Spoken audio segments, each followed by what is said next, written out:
అందరికీ వందనములు. ప్రియమైన దేవుని బిడ్డలారా, ఉదయకాల సమయంలో పడకల మీద నుంచి లేకుంటుందని ప్రభు యొక్క కృపావర్తన విన్నారండి. మరి ఈరోజు మనం చూస్తూ వస్తున్న సోమవారము 9వ తారీఖు ఫిబ్రవరి నెల 2026వ సంవత్సరం. ఈ ఉదయకాల సమయంలో పడకల మీద నుంచి లేకుంటుందని ప్రభు యొక్క కృపావర్తన విన్నారండి. కీర్తనల గ్రంథము 128వ అధ్యాయం. కీర్తనల గ్రంథము 128వ అధ్యాయం మనం చూసినట్టయితే 5వ వచనం. సియోన్లో నుండి యెహోవా నిన్ను ఆశీర్వదించును, నీ జీవిత కాలం అంతా యెరూషలేమునకు క్షేమం కలుగుట చూచెదవు.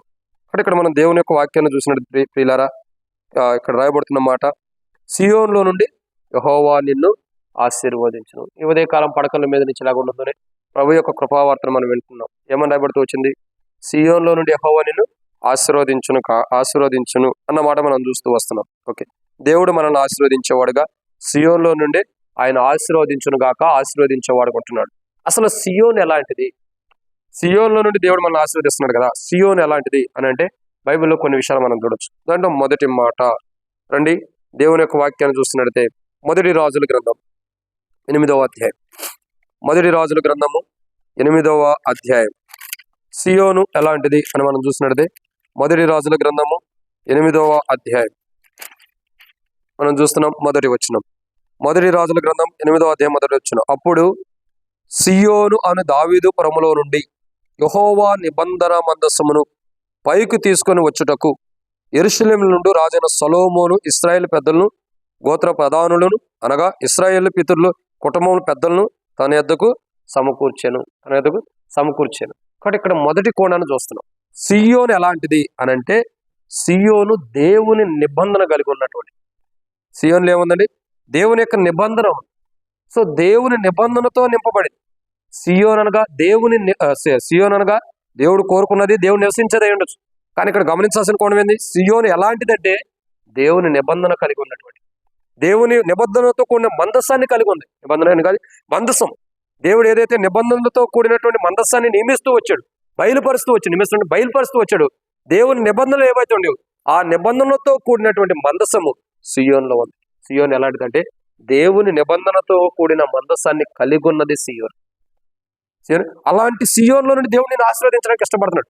దేవుడి నిబంధనలతో కూడిన మందసం ఉన్నటువంటి సియోన్ లాంటి ప్రదేశంలో నుండి, ఆ సియోన్లో నుండి దేవుడు నిన్ను తన నిబంధనతో కూడిన మందసం ఉన్న ప్రాంతమైనటువంటి సియోన్లో నుండి దేవుడిని ఆశీర్వదించడానికి ఇష్టపడుతున్నాడు. అంటే యేసు ప్రభువారి యొక్క స్వరూపంలో, యేసు ప్రభువారిలో మనల్ని దేవుడు ఆశీర్వదించడానికి ఇష్టపడుతున్నాడు. ఇది మొదటి కోణం. ఇక రెండవ కోణాన్ని చూద్దానండి. రెండవ రాజుల గ్రంథం 19వ అధ్యాయం. రెండవ రాజుల గ్రంథం 19వ అధ్యాయం 21వ వచనం. సియోను ఎలాంటిది? మొట్టమొదటిగా దేవుని నిబంధనలతో కూడిన మందస్సమును కలిగి ఉన్నది. రెండవదిగా రెండవ రాజుల గ్రంథం 19వ అధ్యాయం 21వ వచనం. అతను గూర్చి యెహోవా సెలవిచ్చినదేమనగా, సియోను కుమారి అయిన కన్యక నిన్ను దూషించును. సియోను ఎలాంటిదంటే, ఒక రకంగా చెప్పాలంటే సియోన్లో ఏముందని కూడా చెప్పాలి. సియోన్లో దేవుని మందసం, నిబంధనతో కూడిన మందసం. రెండు, సియోన్లో ఏముంది? సియోను ఎలాంటిదో చెప్పొచ్చు. సియోన్లో ఏముందంటే కన్యక ఉంది. కన్యక అంటే ఎవరు? ప్రభు యొక్క రాజ్యం కొరకై సిద్ధపడుతున్నటువంటి కన్యక.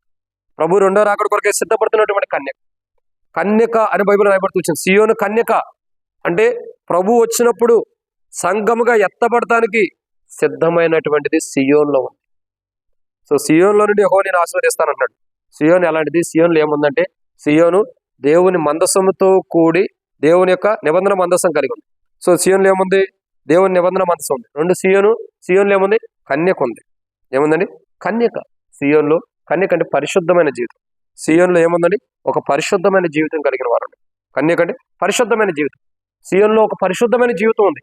అందుకే బైబిల్ రాయబడుతూ వచ్చింది కీర్తనల గ్రంథం 20వ అధ్యాయంలో మొదటి 2 వచనాలు, పరిశుద్ధ స్థలంలో నుంచి ఆయన నీకు సహాయం చేయను గాక. అంటే ఆ పరిశుద్ధ స్థలం, సో పరిశుద్ధమైనది సియోన్లో ఉంది. ఆయన నిబంధన మందసం ఉన్నటువంటి సియోన్లో నుండి దేవుడిని ఆశీర్వదిస్తానన్నాడు. ఆయన పరిశుద్ధత ఉన్నటువంటి సియోన్లో నుండి దేవుడిని ఆశీర్వదిస్తానన్నాడు. మూడోదిగా చూసినట్టయితే కీర్తనల గ్రంథం 2వ అధ్యాయం 6వ వచనం. కీర్తనల గ్రంథం 2వ అధ్యాయం 6వ వచనం. నేను నా పరిశుద్ధ పర్వతమైన సియోను మీద, సో నా రాజుని ఆసీనుగా చేసి ఉన్నాను. మూడవ కోణం ఏంటంటే సియోన్లో, కీర్తనల గ్రంథం 9వ అధ్యాయం 11వ వచనం చదవండి.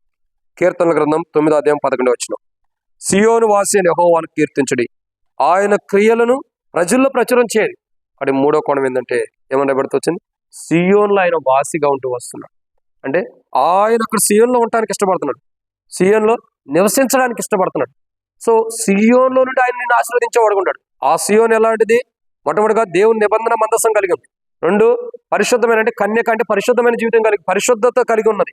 3వదిగా సియోను ఆయన వాసిగా, ఆయన నివసిస్తున్నటువంటి, ఆయన నివసించే స్థలం, ఆయన నివసిస్తున్నటువంటిది సియోన్. కాబట్టి ఆయన నివసించే సియోన్లో నుండి ఆయన నిన్ను ఆశీర్వదించడానికి ఇష్టపడతాడు. వాసిగా, సియోను వాసి అంటే సియోనుకు సంబంధించిన వాడు, సియోన్లో నివసిస్తున్నటువంటి వాడు, సియోన్లో నుండి నిన్ను ఆయన నివసించే స్థలం నుండి ఆయన నిన్ను ఆశీర్వదించడానికి ఇష్టపడుతున్నాడు. 4వదిగా కీర్తనల గ్రంథం 14వ అధ్యాయం. కీర్తనల గ్రంథం 14వ అధ్యాయం మనం చూస్తున్నాం 7వ వచనం. సియోన్లో నుండి ఇశ్రాయేలుకు రక్షణ కలుగును గాక.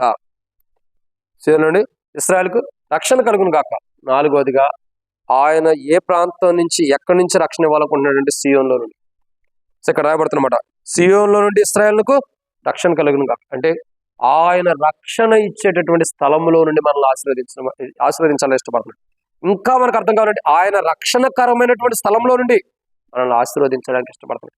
ఆయన రక్షణార్థమైన స్థలం నుండి, ఆయన రక్షణకరమైన స్థలం నుండి, ఆయన రక్షణ అనుగ్రహించే స్థలంలో నుండి దేవుడు మనల్ని ఆశీర్వదించడానికి ఇష్టపడుతున్నాడు. అక్కడ ఎంత గొప్ప ఆశీర్వాదం! సియోన్లో నుండి హోరీని ఆశీర్వదించాను కాక. సియోన్ ఎలాంటిదంటే, సియోన్లో ఎలాంటిది ఏముందంటే, సియోన్లో ఏముంది? సియోను దేవుని నిబంధన మందసం కలిగి ఉంది. సియోన్లో దేవుని యొక్క నిబంధన మందసం ఉంది. సియోన్లో కన్యకులు ఉండాలి. సియోన్ ఎలాంటిది? కన్యకత్వం కలిగింది, పరిశుద్ధమైనది. సియోన్లో పరిశుద్ధత ఉంది. సియోన్ ఎలాంటిది? దేవుడు దేవునికి నివాసిగా ఉంది, దేవుడు నివసించే స్థలం ఉంది. సియోన్ ఎలాంటిది? రక్షణార్థమైనది. సియోన్ ఎలాంటిది? సియోన్లో ఏముంది? రక్షణ ఉంది. సియోన్ ఎలాంటిది అంటే రక్షణార్థమైంది. సియోన్ ఎలాంటిదంటే, సియోన్లో ఏముందంటే 5వదిగా కీర్తనల గ్రంథం 2వ అధ్యాయం 4వ వచనం. ఇక్కడ రాయబడుతున్న మాట చూసినట్టు ఏముందండి? 6వ వచనం. నేను నా పరిశుద్ధ పర్వతమైన సియోను మీద నా రాజుగా ఆసీనుడిగా చేశాను. నా రాజుని ఆసీనుడిగా చేసి ఉన్నాను. రాజుగా కాదు, నా రాజుని ఆసీనుగా. సియోన్లో ఆయన కుమారుడైన యేసు ప్రభువారు రాజుగా ఆసీనుడై ఉన్నాడు. సియోన్లో ఆయన కుమారుడైన యేసు ప్రభువారు రాజుగా ఉంటూ వస్తున్నాడు. చూడండి, సియోన్ ఎలాంటిది? సియోన్లో ఏముంది? ఆ సియోన్లో నుండి నేను ఆశీర్వదిస్తానంటాడు. సియోను మొట్టమొదటిగా సియోన్లో దేవుని నిబంధన మందసం కలిగి ఉంది. ఈ సియోన్లో దేవుని యొక్క నిబంధన మందసం ఉంది, అంటే యేసు ప్రభు ఉన్నాడు.